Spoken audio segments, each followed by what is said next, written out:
as human beings, we have such short memories. I mean, we have this intolerance for discomfort and an intolerance for uncertainty.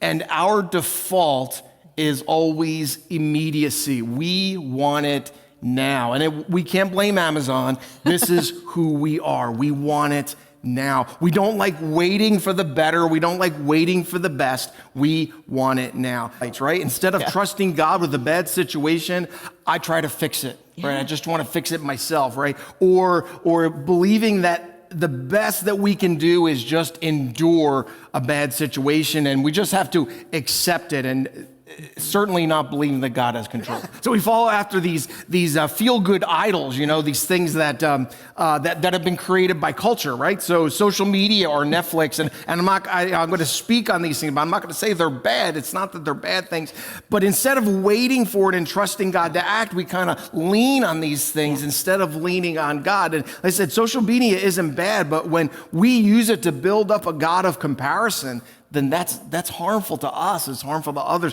When we build up because of social media a God of gossip, that's harmful. That's gonna hurt. Netflix binging isn't bad, and thank goodness, because I'd be hypocritical right now. Netflix binging isn't bad, but the idol of distraction, while it is numbing, it's only masking the pain, right? Because we're human, we all, like the Israelites, want to go back to false gods. We want to go back to those things that may bring comfort in the moment, but they're not going to be there for the long haul. And so we all have these trust issues in a sense. And so now, will this discomfort we are currently living, will this challenge you to move forward towards a greater faith in Jesus, or will you lean further into your faith, or during these hard times, like the Israelites, will you go back to those other gods that are so popular, but they're only a facade? They're like wood covered with gold,